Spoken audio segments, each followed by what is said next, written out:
Olá pessoal, tudo bem? Espero que vocês estejam bem. Hoje nós teremos mais uma aula do conteúdo do nono ano, conteúdo esse que nós já atingimos a crise, o movimento de crise, a quebra da Bolsa de Valores de Nova York. E como isso vai ter repercussão no restante do mundo, como vai ter repercussão na Europa, enfim. Vamos lá. Na aula anterior, eu já havia falado a vocês em cima do que representou a Primeira Guerra Mundial, a produção que ficou muito pequena inicialmente, porque os países estavam envolvidos na Primeira Guerra Mundial. Após isso, os países vão ter que se adaptar a uma nova realidade, não é? Só que os Estados Unidos, como não participaram efetivamente da Primeira Guerra, eles puderam produzir em quantidade gigantesca, enorme. E aí tivemos a possibilidade de entender que foi uma atitude desmedida, sem analisar os fatos, sem perceber em que condições que essas condições fatalmente poderiam acontecer. Então, as economias pós-guerra, pós-Primeira Guerra, foram economias destruídas, não é? Sem condição de subsistirem. E agora, o que resta é ter cuidado com tudo que vai ocasionar a quebra dessa bolsa de valores. Mas perceba bem que a guerra termina em 18 e o fato histórico da quebra da bolsa de valores ela vai ocorrer em 29. Mas mesmo assim, com essa queda somente em 29, historicamente isso não é nada, né? Somente em 29, a gente conclui e faz uma leitura de que isso fatalmente iria ocorrer com a queda da Bolsa de Valores, por conta também da produção gigantesca que os Estados Unidos passaram a vivenciar. Aí na página 43, a gente tem essa situação, que diz assim: a Grande Depressão nos Estados Unidos pôs fim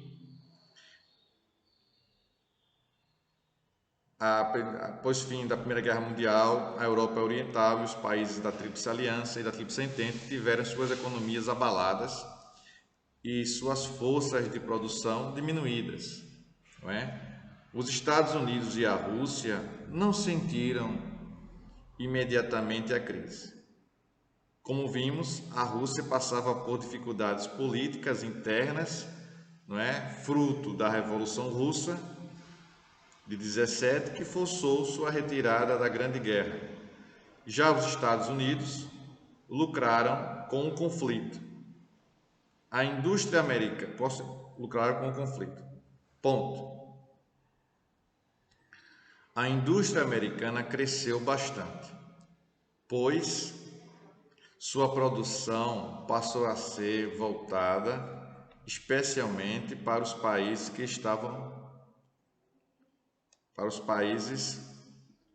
estavam envolvidos na guerra, principalmente Inglaterra e França.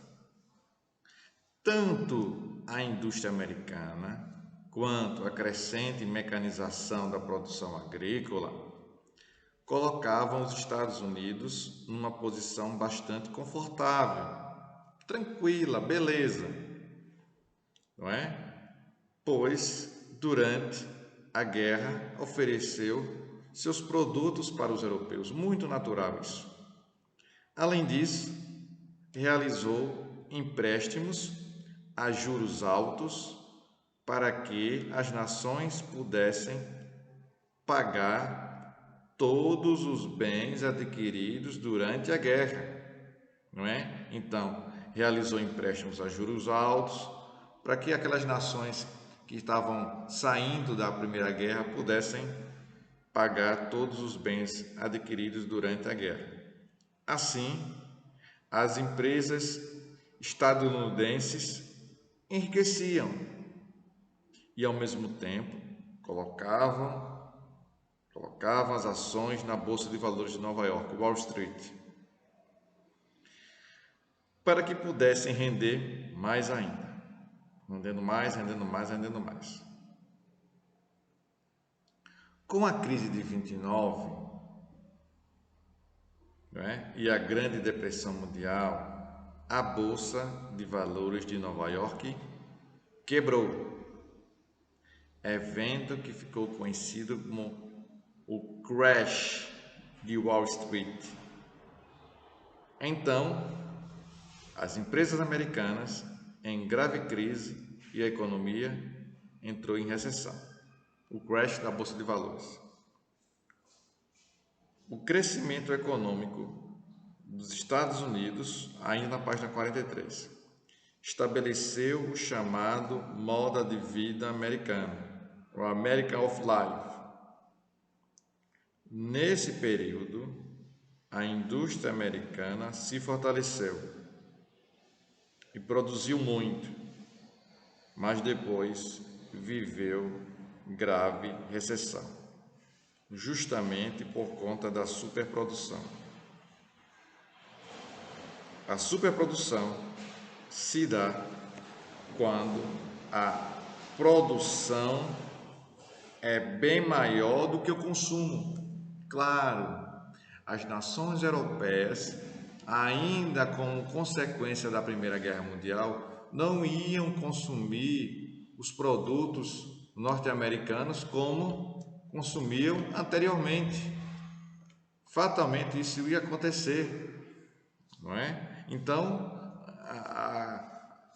há uma prospecção, um pensamento lá na frente dos americanos que iriam conseguir vender todos os seus produtos, mas isso de fato não aconteceu.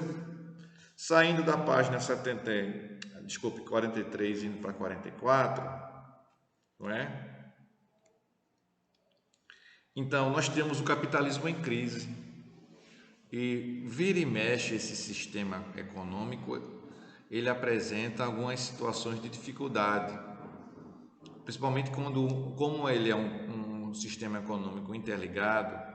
O que acontece em um país tem um reflexo imediato nos outros capitalistas também, não é? Até às vezes nações que não têm uma economia tão forte assim, mas quando ela entra em crise, esse capitalismo, esse país entra em crise.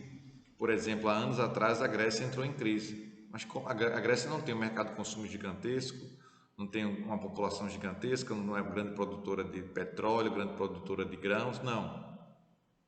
Mas, como faz parte do contexto da Europa, da comunidade europeia, repercutiu muito na Europa, influenciou, fez uma quebradeira, teve um efeito cascata, que chamamos, né? O efeito dominó. Então, alguns países europeus passaram por dificuldades porque a Grécia passou por essa dificuldade econômica. Então, vamos ver aqui na página 44, não é? Nesse conceito, nesse caso, houve retração do mercado externo. O que é retração? É uma diminuição do mercado externo. Principal consumidor e o mercado interno dos Estados Unidos não era suficiente para absorver a produção. Nações europeias que participaram diretamente da Grande Guerra, como Inglaterra e França, contraíram muitos empréstimos junto aos Estados Unidos na tentativa de recuperar suas indústrias e, consequentemente, a economia.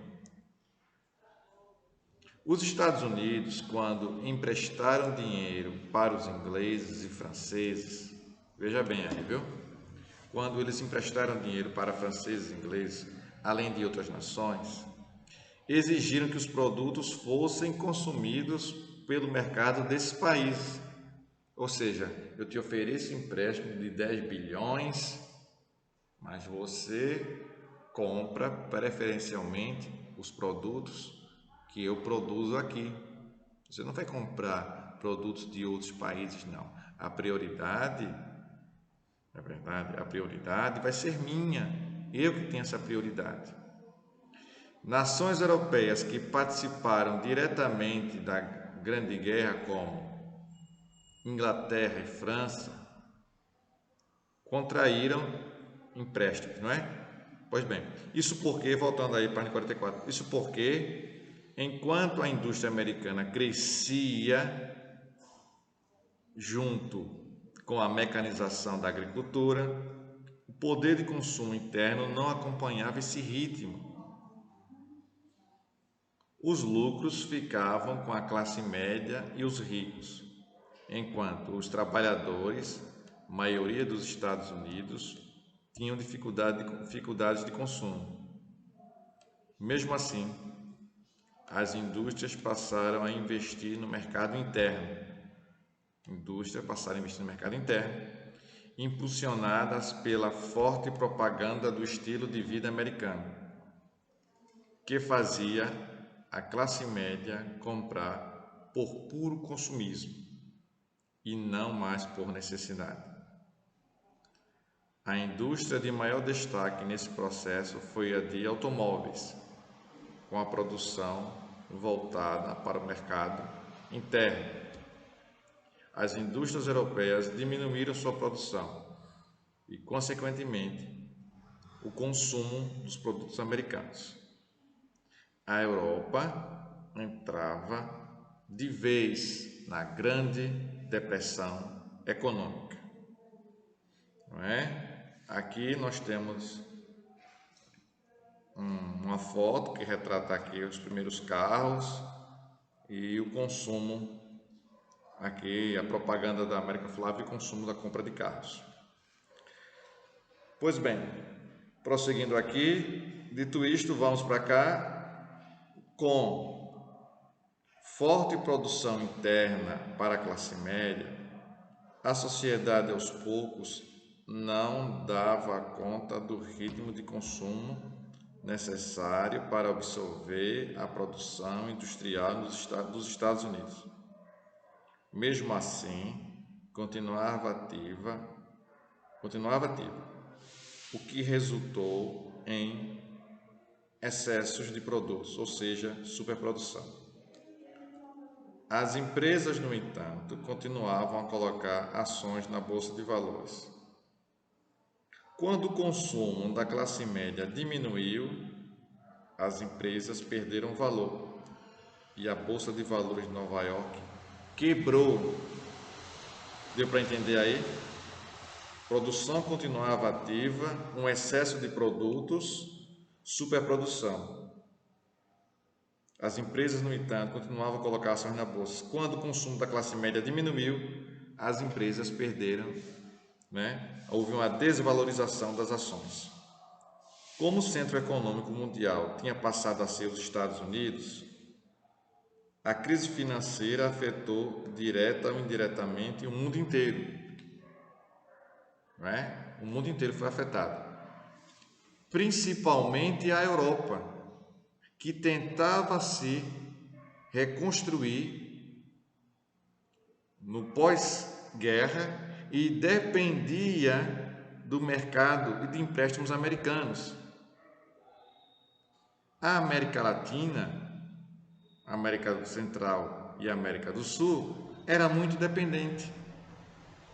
Além disso, as colônias africanas e asiáticas ainda sentiram a crise gerada pela Grande Guerra. Sendo assim, muitas empresas faliram, deixaram de existir. E quando essas empresas falem, deixam de existir, esses trabalhadores vão fazer parte de quê? Muito bem, da grande massa de desempregados. Então, gerando a economia estagnada, a economia parada.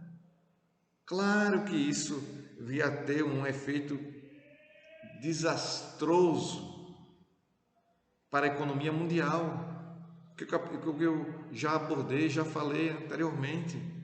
No capitalismo é assim, como se fossem umas pedrinhas de dominó, uma atrás da outra. O efeito dominó deu uma peteleca em um, as outras, por consequência, vão cair. Por consequências, vão cair. Dando o exemplo que essas pedras são o quê? São os países. Um país está afetado, fatalmente os outros também serão. Não é verdade? Então, prosseguindo aqui. Acredita-se que cerca de 50 milhões de pessoas ficaram desempregadas no mundo inteiro, o que propiciou grande miséria, visto que a principal área atingida havia sido justamente a indústria. A indústria. Dessa forma, vários grupos políticos começaram a aparecer defendendo uma ditadura totalitária, com regimes de ultradireita se apresentando como salvadores. Dois grupos tiveram destaque na história mundial e trouxeram muita morte e perseguição étnica. Quem são esses dois grupos? Muito bem, minha gente, muito bem.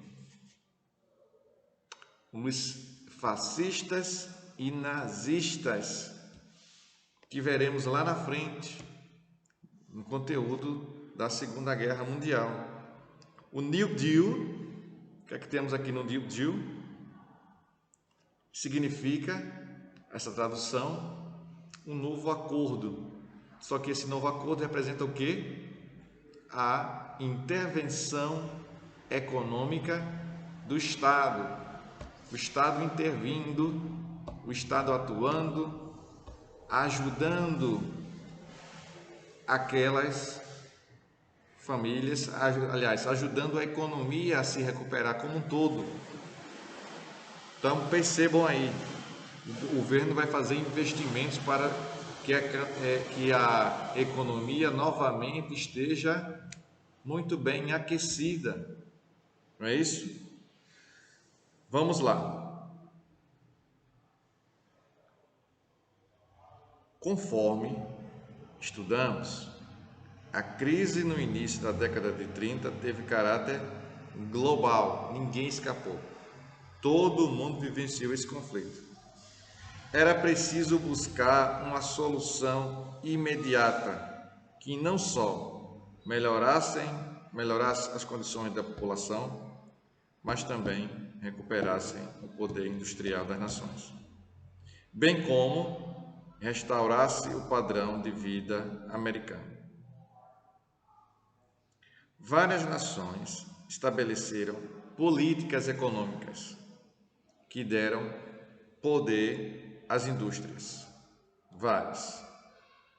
Outras demitiram muitos trabalhadores, diminuíram os empréstimos e forçaram o Estado a pagar as dívidas internas e externas, como o caso da Inglaterra e da França.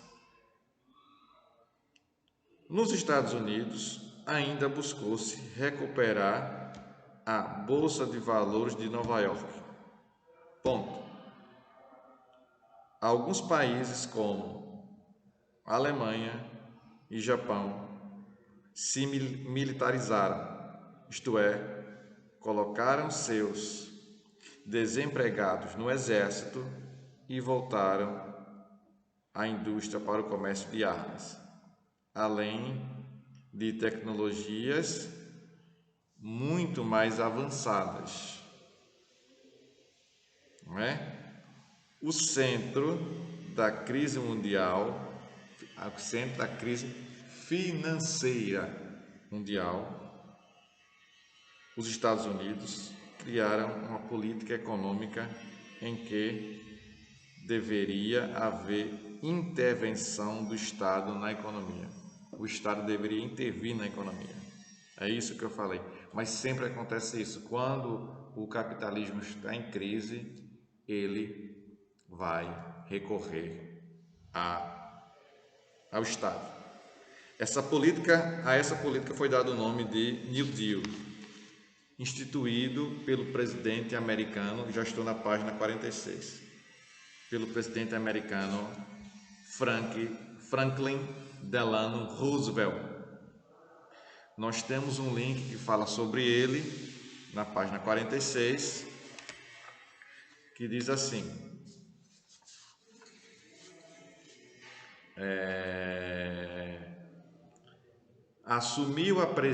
Franklin Delano Roosevelt assumiu a presidência da República em 1933, no auge da crise econômica.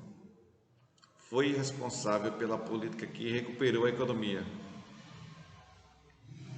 conhecida como New Deal, controlou a produção industrial e modernizou a infraestrutura, construindo estradas, hidrelétricas, hospitais e escolas.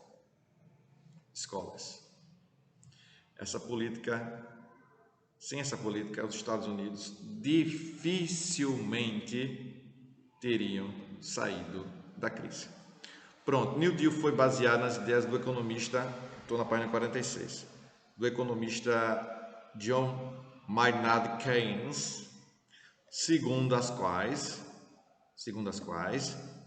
o governo, além de assumir toda a dívida pública, também deveria se tornar responsável pela dívida privada, inclusive obrigando os bancos a ajudarem nesse processo, assumindo as dívidas das empresas, garantindo empréstimos a longo prazo e baixos juros, para que pudessem se recuperar.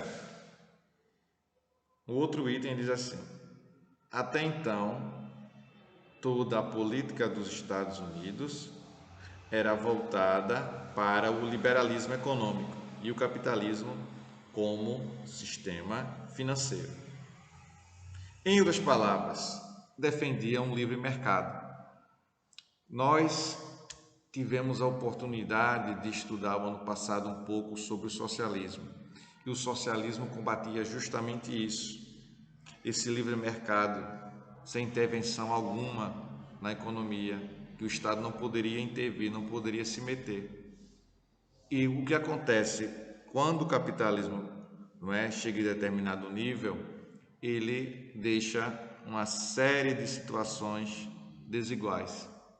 O que é essa desigualdade, professor? Significa uma diferença muito grande entre quem ganha mais e quem ganha menos. Quem ganha 10 salários mínimos e quem ganha 1. Então, não deixa, os estudos comprovam que o capitalismo faz isso. E como reação a esse capitalismo, o que é que temos? Como reação a esse capitalismo, nós temos o socialismo, que é um movimento que vai criticar essas desigualdades sociais. Quem que vai fazer isso? Muito bem, os dois pensadores, socialismo científico, científico, Karl Marx e Friedrich Engels. Prosseguindo então, o New Deal era justamente o contrário. Haveria a interferência. Se não fosse a interferência, como já foi dito aqui, não tinha condição dos Estados Unidos conseguir a sua recuperação, não é? No sentido de preservar a economia e os bens públicos. Esse modelo econômico foi também utilizado por outras nações, como a Inglaterra e a França,